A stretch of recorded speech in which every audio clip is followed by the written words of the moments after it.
Hassler here. I'm going to work through the 2.4 Explore. This is what we did during class at the boards. It says Kentucky Fried Chicken, or KFC, is an American fast food restaurant chain known for their buckets of fried chicken. You can add to your chicken bucket by choosing from a variety of sides. Each side costs the same amount. 2 different chicken bucket meals and the total cost of each are shown below. So it looks like I have 2 orders here, and the first question says, what is the same about these 2 meals and what is different? So it looks to me like both of these meals have the 8-piece chicken bucket, and both of these meals have fries. And now fries are considered a side, whereas the chicken bucket is not a side. That's like the main course. Okay, so what is the same? They both have a chicken bucket and fries.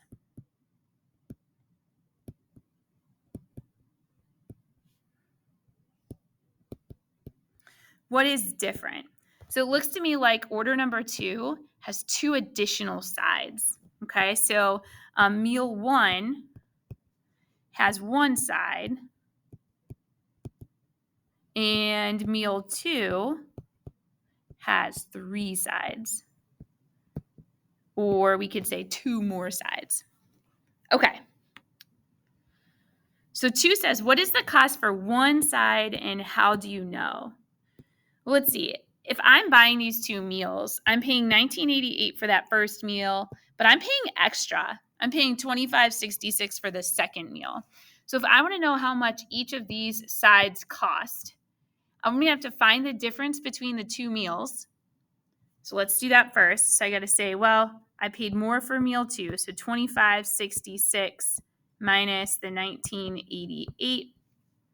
And when I do that calculation, I'm going to get $5.78. But that's for 2 extra sides, right? So if I'm going to get the second meal, I bought 2 extra sides. Those 2 extra sides cost me $5.78. So I'm going to find the cost of 1 side. So I'm going to take that $5.78 and divide it by 2 so that I can find the cost of 1 side, which was $2.89 per side. That's $2.89. Okay.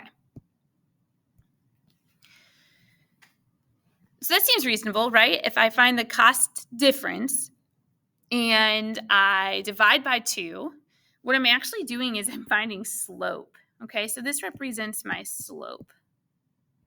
And what I'm doing is I'm finding change in y, so that's my delta y, is that change in y. I subtracted the costs. My change in x was 2 because I had 2 extra sides. Right up here we had 1 side, and here I had 3 sides. So there's a difference of 2 extra sides. So that is my change in x, the difference between the number of sides. And I find slope. Remember, slope is that change in y over change in x. And so that's what you did here, change in y over change in x. All right, it says, how much would you pay for an 8-piece chicken bucket with no sides? All right, so let's come back up here. It says, how'd you figure it out? So let's go back to purchase number 1.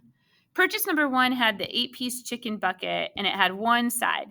And I know now that that 1 side was $2.89. So what if I take that total amount, which was the $19.88, and I subtract the 1 side, so the cost of that side?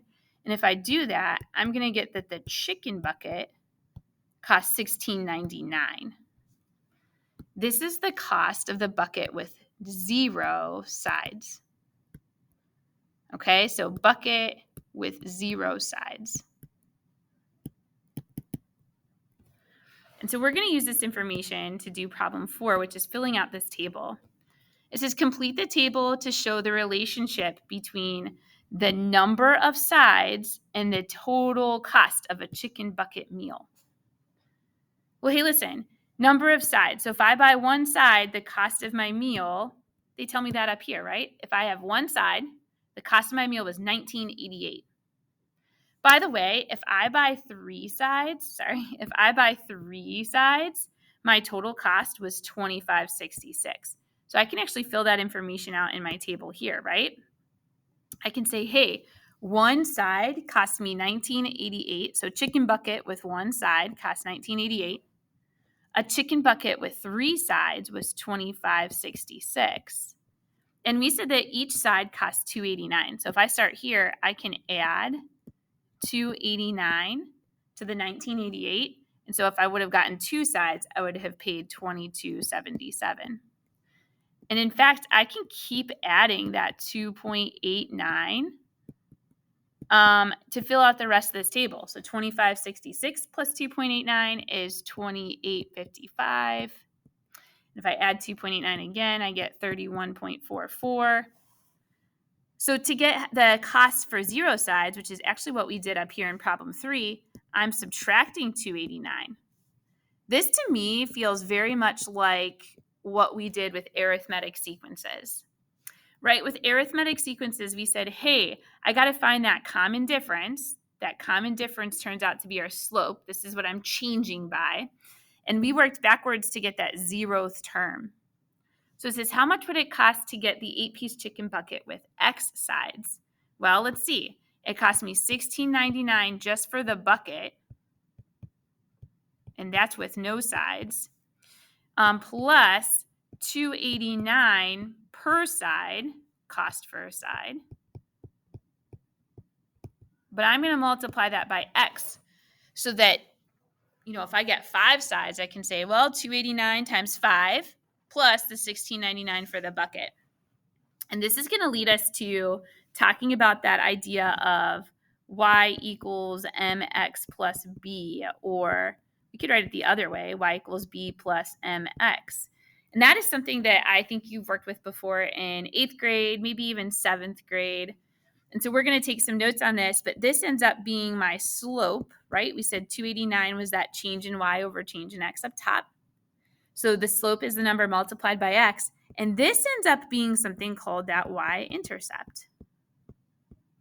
And that y-intercept is that 0th term. So working backwards in the table until we find that 0th term. And so we are writing equations of lines. And I'm going to go ahead and do a video on the vocabulary for this. Actually, you know what? We'll just go ahead and do it we'll do it in a different video. So if you have questions on this, ask your teacher. And go watch the video to fill out the box on the vocabulary page for 2.4.